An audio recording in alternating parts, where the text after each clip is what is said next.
আসসালামু আলাইকুম, আশা করি সবাই ভালো আছেন। তো আজকে আবারও চলে আসলাম চাইনিজ আনুকি মাশরুম নিয়ে। আর আজকে আমি বানাবো আনুকি মাশরুম অমলেট। তো ভিডিও দুটো আমি একসাথেই করেছিলাম, বাট ভিডিওটা অনেক বড় হয় জন্য আমি আলাদা আলাদা ভিডিওটা আপলোড করেছি। তো শুরু করা যাক। আর এই জন্য আমি নিয়েছি দুটো ডিম, পেঁয়াজের ফুল আর আর সামান্য সল্ট ইউজ করব। আমি খুব সিম্পলভাবে আজকে এই রেসিপিটা শেয়ার করছি।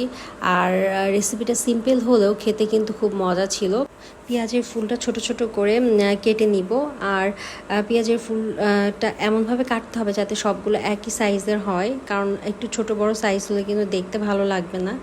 আর পেঁয়াজের ফুলটা বেশি বড় সাইজ হলে খেতেও ভালো লাগবে না। তো যেহেতু আমি এখানে পেঁয়াজ ইউজ করিনি, আমি জাস্ট পেঁয়াজের ফুলটা ইউজ করেছি, তো এখানে পেঁয়াজের যে একটা ফ্লেভার সেটা পাওয়া যাবে। তো এরপরে আমি এখানে দুটো ডিম ভেঙে দিচ্ছি। আর খুব সিম্পলভাবে আজকের এই রেসিপিটা আমি শেয়ার করছি। আর এর উপরে আমি জাস্ট হালকা সল্ট দিয়ে দিব, আর কিছুই দিব না। দেন আমি খুব ভালোভাবে মিক্সড করে নিব পেঁয়াজের ফুল আর ডিমটা।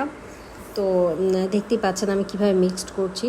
এরপরে আমি ডিমটাকে সাইড করে রেখে দিচ্ছি। আর এখন আমি মাশরুমটাকে ক্লিন করে নেব। আর আমি আগের মতো করেই সেম স্টাইলে হালকা লবণ দিয়ে মাশরুমটাকে ক্লিন করে নিচ্ছি। আর আমি জাস্ট 2-3 বার পানি চেঞ্জ করেছি। এটা কিন্তু বেশি পানি চেঞ্জ করলে একদম একদম নরম হয়ে যায়, তখন মাশরুমের কালারটাও চেঞ্জ হয়ে যায়।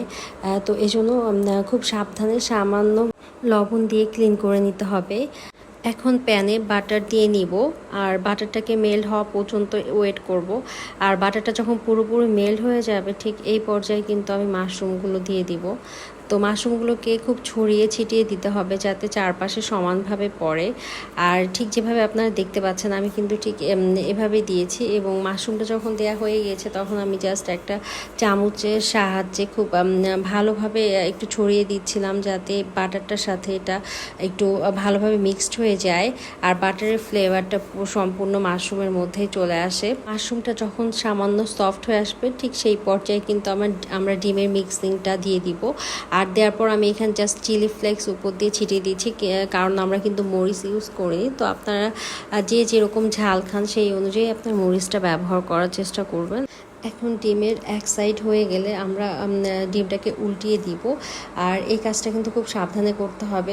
তো আমার এক পাশ অলমোস্ট হয়ে গিয়েছে, তো এখন আমি এটাকে খুব সাবধানে উল্টিয়ে দিব। আর এখন আমি একটু চামচ দিয়ে নেড়ে দিচ্ছি যাতে সম্পূর্ণ মাশরুমের মধ্যেই ডিমটা ছড়িয়ে যায়। তো এখন আমি ডিমটাকে উল্টিয়ে দিব। তো ডিমটা উল্টিয়ে দেওয়ার পর আসলে এপাশেও আমি একটু ব্ল্যাক পেপার ছিটিয়ে দিব যাতে এপাশেও একটু স্পাইসি ভাবটা আসে। আর যারা স্পাইসি খেতে খুব পছন্দ করেন তারা আসলে তাদের মতো করে আরও বেশি করে যে চিলি ফ্লেক্স কিংবা কাঁচামরিচও ইউজ করতে পারেন। বাট আমি যেহেতু আমার বেবিরা খাবে, সো আমি ঝালটা একটু কম দিয়েছি। তো এই তো আমার অমলেট কিন্তু অলমোস্ট হয়ে গিয়েছে।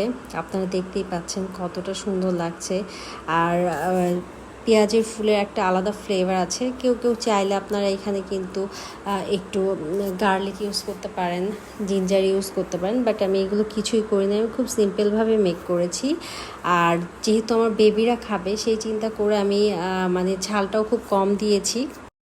তো আমার এটা কিন্তু একদম রেডি। তো এটা কিন্তু সস দিয়ে খেতেও খুব মজা লাগে। আবার কেউ চাইলে এটা রাইস দিয়েও খেতে পারে কিংবা এমনিতেও নাস্তা হিসেবে খেতে পারে। এটা খুবই একটা হেলদি খাবার। তো তৈরি হয়ে গেল মজার আনুকি মাশরুম অমলেট।